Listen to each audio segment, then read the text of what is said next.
This is Carmen. Would like to share some of the market update with you today. So let me share my screen now. Our market recovery actually started as of December 2022, because in December we have quite a good news starting off. On the 15th, there's no longer need to quarantine in designated hotel upon arrival back in Hong Kong, and on the 14th, Hong Kong people already no need to scan their COVID Leave Home Safe app. So these gradual release of our COVID restrictions are already in place over December. On the 21st, our record high number of departures was recorded in our Hong Kong airport, which is almost reaching 500,000 people leaving Hong Kong. And on the 29th, there is an announcement that travelers will no longer need a PCR test upon arrival into Hong Kong. So that means that we are more ready to open to the world.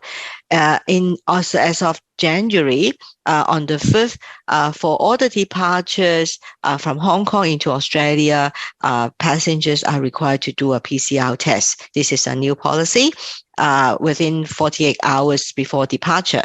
And on the 8th, gradual resume between Hong Kong and mainland China is in place. But with people entering into Hong Kong, people entering into mainland China on January the 8th still need a negative PCR test before arrival. And then end of the month in January, on the 30th, Qantas is returning with 3 flights per week into Sydney, and then gradually increasing into daily as in February. So finally, this month in February, Hong Kong really opens, and all restrictions between the border between China and Hong Kong is all lifted, and there's no more PCR or any RAP test required.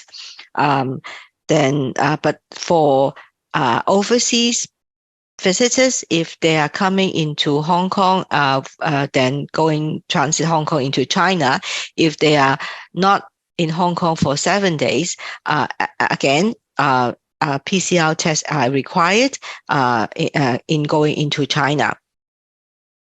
So really, our recovery actually started as of December only. It's not that long. It's only 2 months.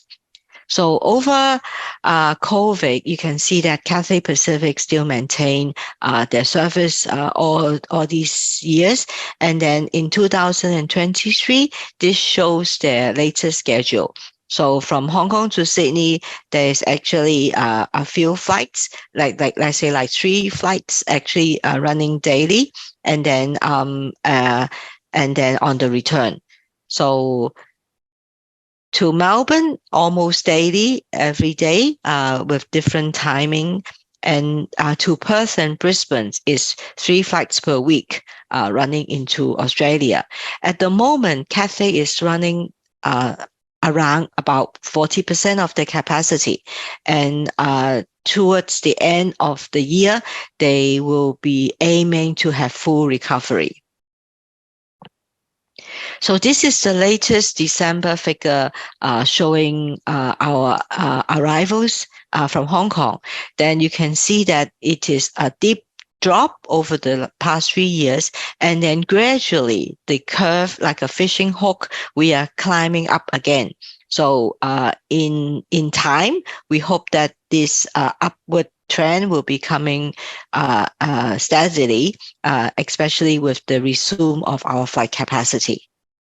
So mainly in the past, I think mainly are the students and the visiting friends and relative segments that is coming into Australia.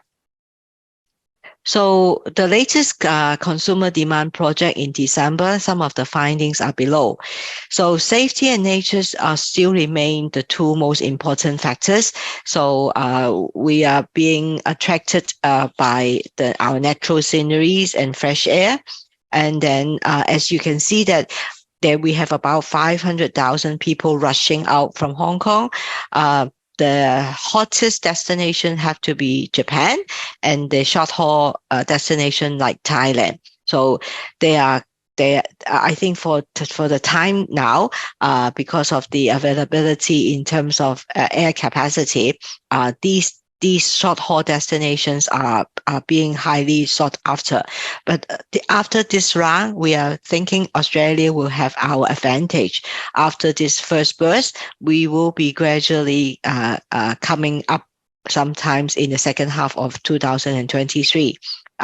Because at the moment, our airfare are quite expensive as compared to the other short haul destination.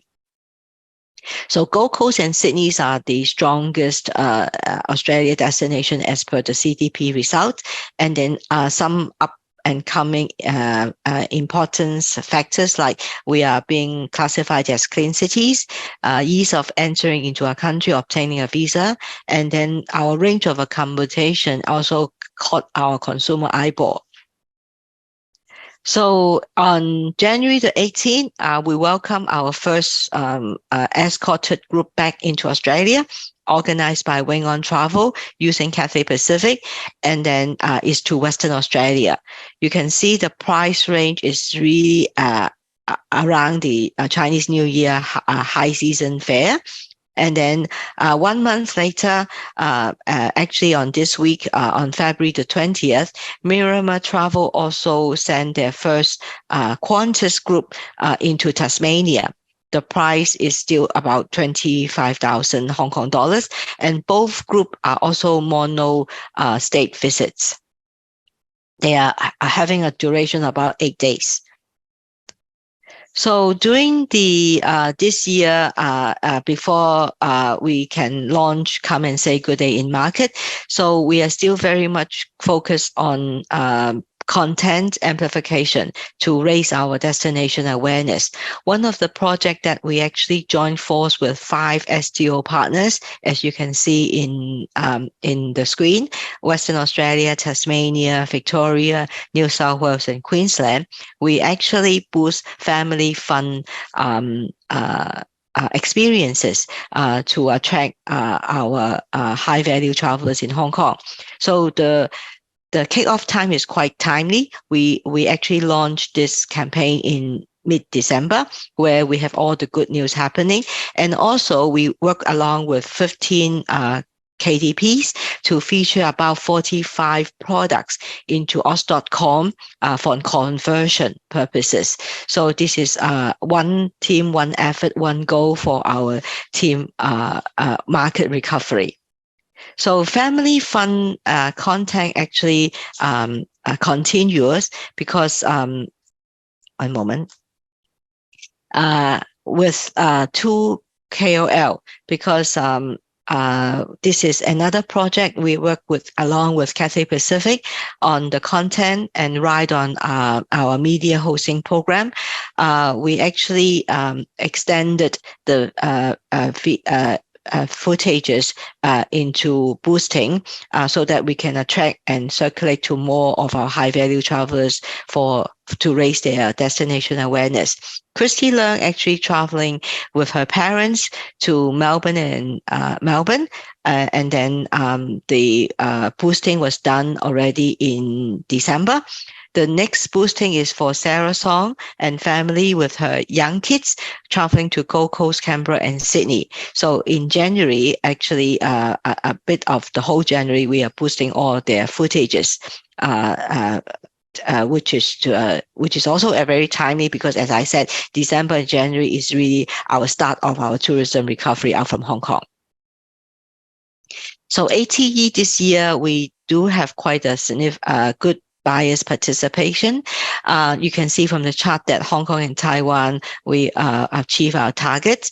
And then even though we have some agents go into hibernation over COVID, but there's always newcomers coming up in Hong Kong. You can see this list of newcoming attending live ATE. They are the new players in Hong Kong. And also for the first time, we have the 2 bosses from our top KDP also visiting ATE first time as our platinum buyers. So watch out for them. And also from Taiwan, we also have 2 new agents participating ATE this year.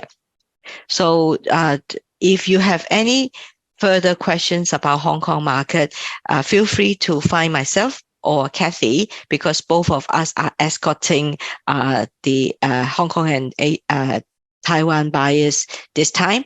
And thank you for your support. And I look forward to working close with you for our market recovery. Thank you. Bye-bye.